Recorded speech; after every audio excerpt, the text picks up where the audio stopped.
What's going on, guys? It's your boy TVG. We're back at another video, but in today's video I'm going to be talking about the Eagles versus the Giants. This is an article, part of the article series. I will leave the link down in the description, and is by SB Nation, excuse me. The Eagles win 34-29. The Eagles now are 12-2. Yes, you heard that right. They are 12-2. They currently are the number one seed, but they will secure that spot with a win against Oakland on Christmas at around 8:30. I would tune into that game. They're playing also for home field advantage, and that is crucial for the Eagles if they want to make it to the Super Bowl. They will have a 65% chance of making the Super Bowl if they do indeed get home field advantage. They did, in this game, get a first round bye, and that's kind of big too, because they can take a break and examine whatever they had to do, fix, and everything like that. But with home field advantage at stake, the Eagles play better when the fans are with them, and with the game being in New York, East Rutherford, if you want to be technical, the Eagles fans traveling with them helps them win.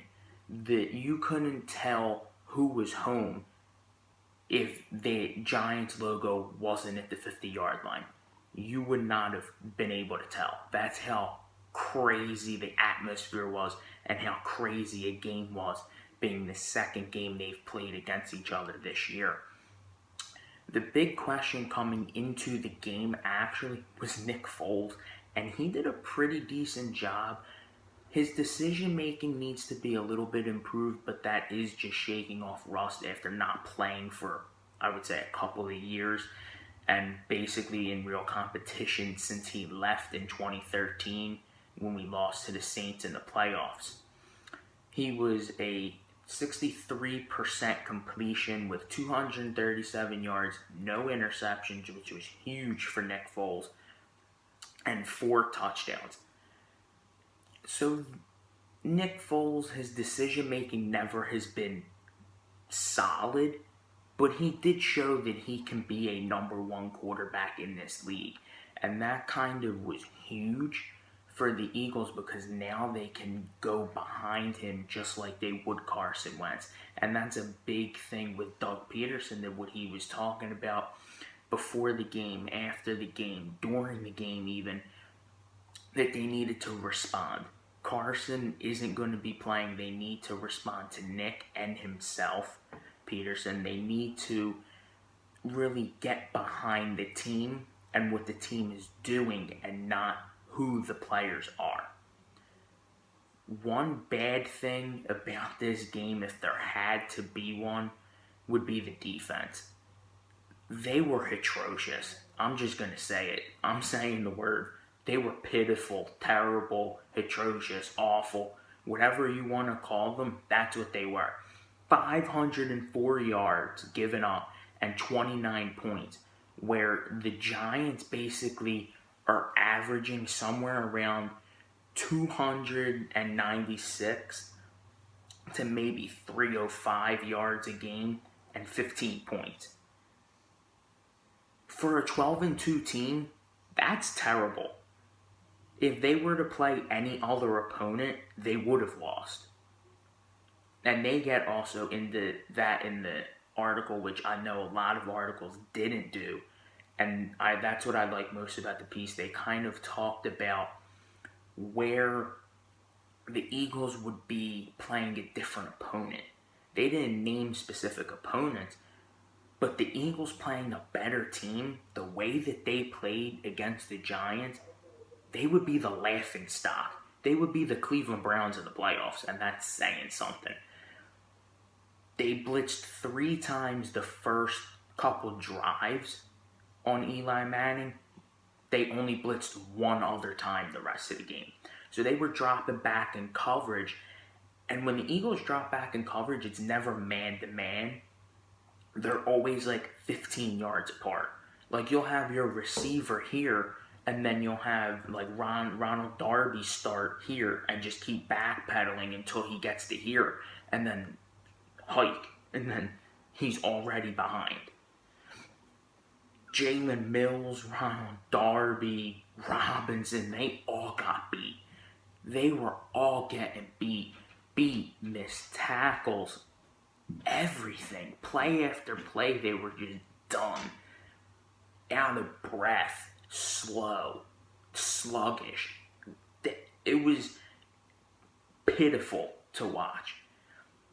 And the one thing that they were trying to avoid was the offensive line pressuring Nick Foles, where they kind of gave him time in the pocket to settle and avoid the defenders as best as they could. Vaitai, he needs to go. Like, he is beat mostly every play, and it caused a strip fumble. But good thing Kenyon Barner was there, or else that probably would have resulted in an Eagle loss. I know that was earlier in the game, but still, any points that you give up, you have to come back. And I think the Eagles, it took a while for them to get in there. They tried to feather it. They tried to sugarcoat it, and that's not what a 12-2 team does. That's not what a Super Bowl team does. I said in the earlier video talking about Carson Wentz, I don't think they are a Super Bowl team. I don't think they're going to win the Super Bowl. I don't even think they're going to get to the Super Bowl.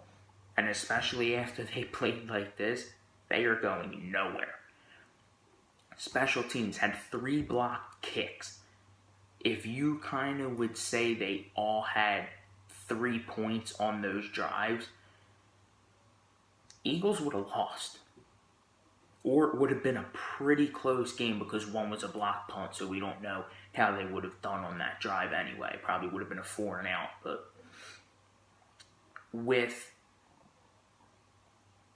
the Eagles in mind, we don't know the whole playoff picture yet, but we do kind of get a few ideas on who's going to be playing. And in the next video that I have, I'm going to be doing a review on the Pittsburgh Steelers and New England Patriots game.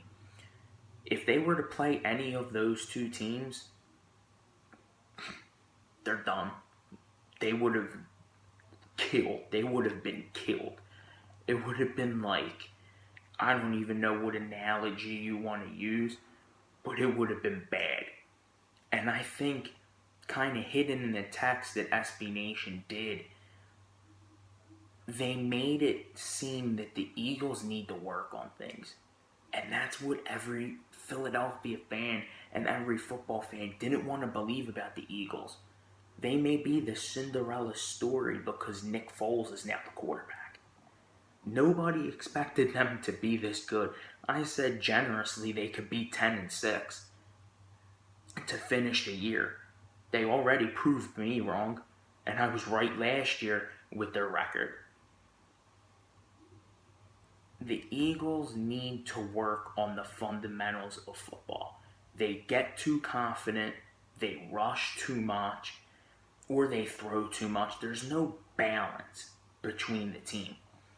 And you could see frustration boil over between a lot of the players, but it truly was their fault. The defense is at fault here, but also their offensive line needs to be stronger. I think without having Stefan Wisniewski and Chance Warmack, Vaitai was the only weak link. Usually that's who's the weak link too, but Warmack gets blown up a lot. Wisniewski does too. The one key thing that I'm going to leave this video with, home field advantage is very crucial, and I'm always going to keep saying that. If they lock up home field advantage, I said earlier, they have a 65% chance of making the Super Bowl. The big game. I don't think they could win the Super Bowl. But if they are at home field here in Philadelphia, they're going to do well. They may not win the whole thing, but they could make it there because the fans, like they went to New York, will travel anywhere and make sure the team wins. That's all for me, but in the next video, it's going to be a lot like this. I'm going to be breaking down the New England Patriots and the Pittsburgh Steelers.